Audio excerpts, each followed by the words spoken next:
영향구역이 700헥타르 정도였던 하동권역의 산불은 주불이 잡힌 모양새인데 산청권역은 지리산으로 불길이 올라가며 진화에 애를 먹고 있습니다. 동시다발적으로 일어난 대형 산불들, 왜 이렇게 진화가 힘들까요? 김상혁 기자입니다. 지난 21일 금요일 산청군 시천면에서 시작된 산불. 발생 3시간여 만에 올해 첫 산불 3단계가 발령되기도 했습니다. 계속되는 확산과 추가 대피령으로 영향구역은 축구장 2,500여 개가 넘는 규모인 1,800헥타르에 달하고 이재민들도 1,500명을 훌쩍 넘겼습니다. 빠르게 확산된 대형 산불, 왜 이렇게 진화가 힘들까? 전문가들은 우선 강풍의 영향이 가장 크다고 말합니다. 강풍과 고온 건조한 날씨가 더해져 산 전체가 불쏘시개가 된다는 겁니다. 우리나라 산의 지형이 경사가 굉장히 급하고 그다음에 최근에 고온 건조 한 데다가 더군다나 이제 강풍이 계속해서 강하게 불고 있고 그러다 보니 이제 산에 불이 한번 들어오면 그냥 산 전체가 불쏘시개가 될 수밖에 없는.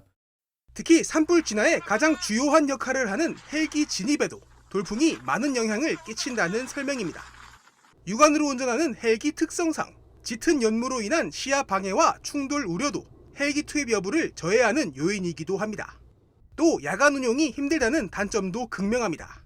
일부 전문가들은 바람이 방향이 바뀌어 산불 확산이 더뎌지는 야간에 헬기 투입이 가능하다면 더 빠른 진압이 가능할 것이라는 분석도 내놨습니다. 주간하고 야간하고 바람 방향이 다르거든요.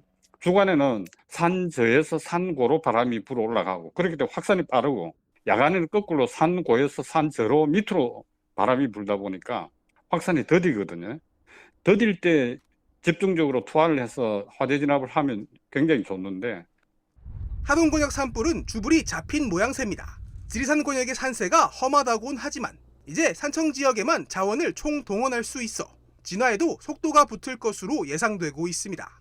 추가 인명 피해 없이 빠른 진압이 되길 모두가 바라고 있지만 전문가들은 또 진화 이후의 대응에도 고민이 필요한 시점이라고 입을 모읍니다.